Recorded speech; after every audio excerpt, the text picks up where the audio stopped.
আমি এমন কোনো পোশাক পরি না যেটা দৃষ্টিকটু লাগবে। আমার কাছে যেটা কমফোর্টেবল লাগে এবং যেটা মানে সমাজে পড়ে যাওয়ার মতো এমন পোশাকই আমি পরি। অ্যান্ড কমেন্ট নিয়ে আমি আসলে খুব একটা জাজ করি না, আমি খুব একটা কমেন্ট করি না। আর ভাইয়া এত সাপোর্টিভ একজন মানুষ, এত মানে ভালো মনের একজন মানুষ, ওনার সাথে কাজ করার অভিজ্ঞতা আমার অনেক ভালো ছিল। আমি আসলে একজন শিল্পী হিসেবে ভাইয়ার প্রোডাকশনে কাজ করেছি। সো ভাইয়ার ঘর থেকে নতুন শিল্পী আসছে না এটা আসলে একমাত্র ভাইয়া বলতে পারবেন।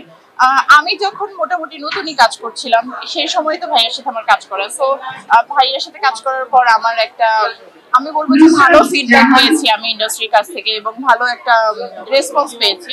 সো ভাইয়ের হাউস থেকে কাজ করে আজ পর্যন্ত অনেক ভালো ভালো শিল্পী উঠে এসেছেন। আমরা চাইবো যে ইনশাআল্লাহ ইন ফিউচারে আরো ভালো শিল্পী আসুক। বাট যদি ভালো কোনো ডিরেক্টর বা ভালো কোনো গল্প ওরকম আমার মন মতো হয় বা ডিরেক্টর আমাকে পছন্দ করেন চরিত্রের প্রয়োজনে, তাহলে অবশ্যই আমি কাজ করতে ইন্টারেস্টেড। আমি এখন শুটিং করছি চাইল্ড অফ দ্য স্টেশন, আবার হঠাৎ বৃষ্টি এবং তবুও প্রেম দামি, 3টি চলচ্চিত্রে।